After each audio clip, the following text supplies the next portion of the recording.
So students, now we are going to start our next new chapter, that is chapter number 9, soil.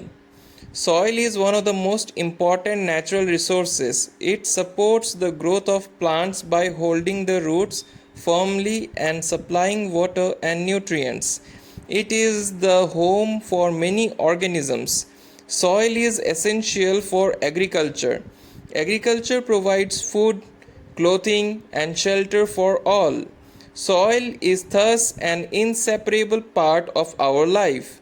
The earthy fragrance of soil after the first rain is always refreshing. So, class, here the first topic we can see as soil teeming with life. Here, teeming means abundant, class. That means our soil has abundant many number of living organisms in it. Some living organisms live above the soil level and some live inside the soil. Okay. Now moving to the next topic, students. The next topic is soil profile. Soil is composed of distinct layers.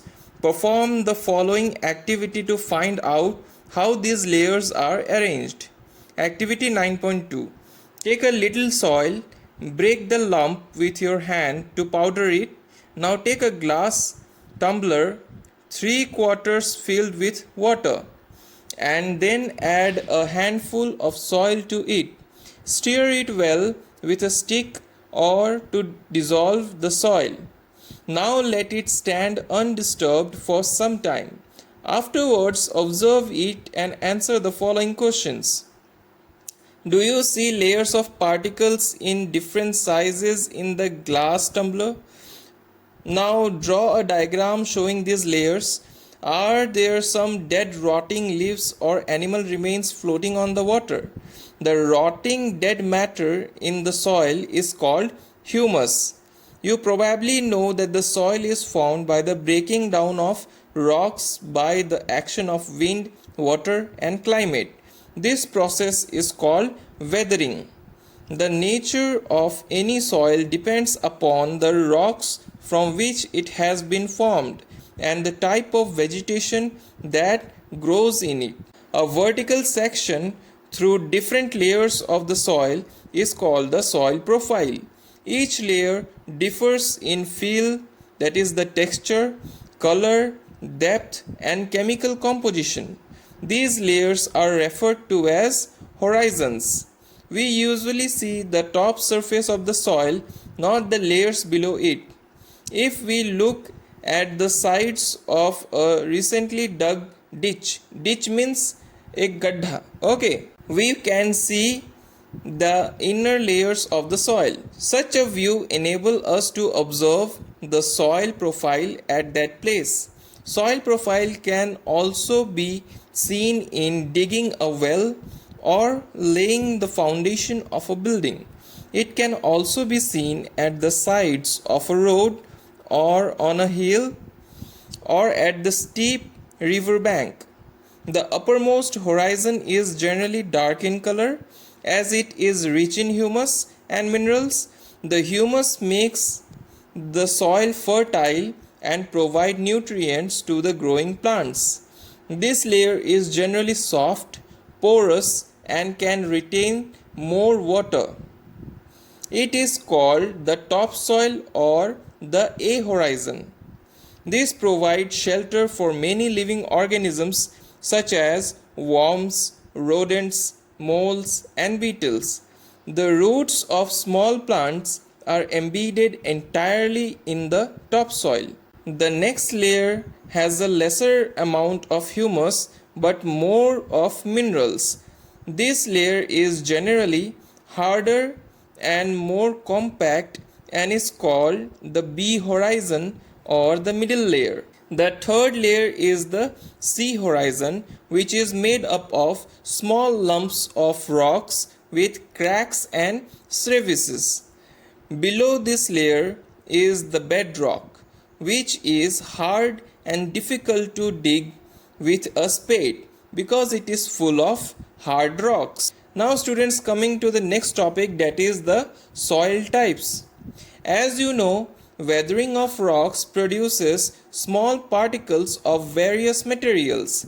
These include sand and clay. The relative amount of sand and clay depends upon the rock from which the particles are formed, that is, the parent rock. The mixture of rock particles and humus is called the soil. Living organisms such as bacteria, plant roots, and earthworms are also important parts of any soil. The soil is classified on the basis of the proportion of particles of various sizes.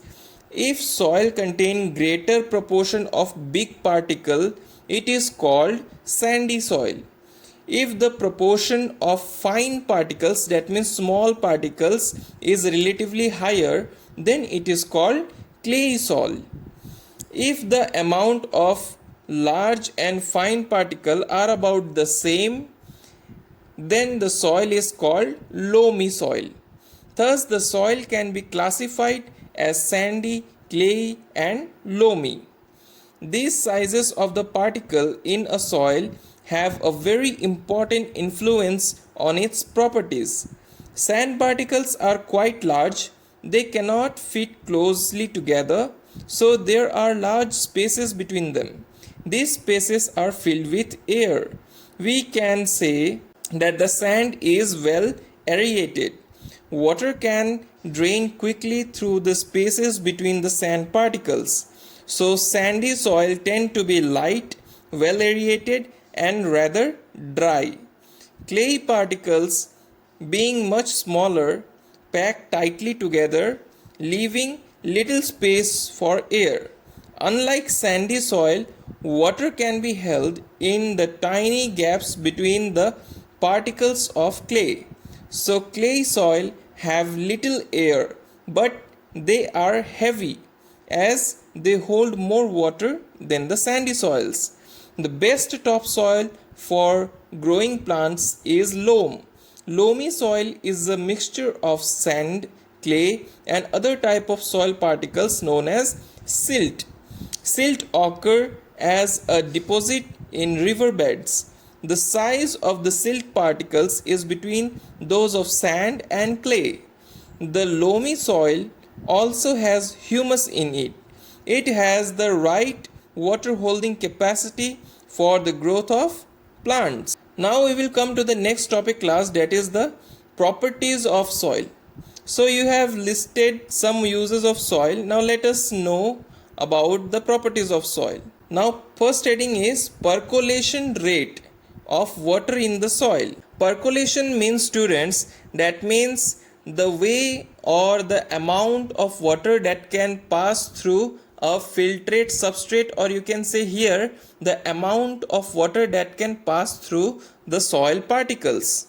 So class, as we all know that the sandy soil has so much of gap in its space, so from those gaps this water, whenever the rainwater fall on them, that water passes through those gap and goes down into the sandy soil and get easily mixed with the groundwater. So there is no water in the sandy soil layer or in the above layer of the sandy soil.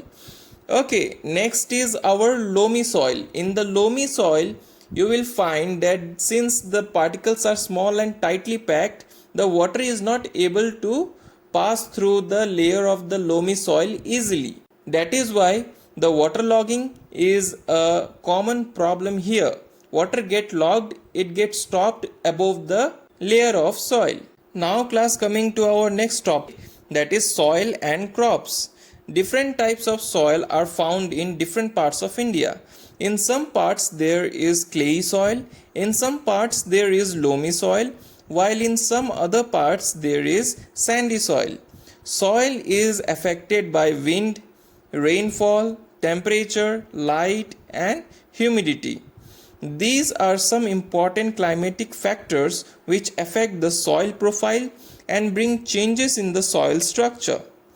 The climatic factors as well as the components of soil determine the various types of vegetation and crops that might grow in any region. Clayey and loamy soils are both suitable for growing cereals like wheat and gram. Such soils are good at retaining water. For paddy, soils rich in clay and organic matter and having a good capacity to retain water is ideal.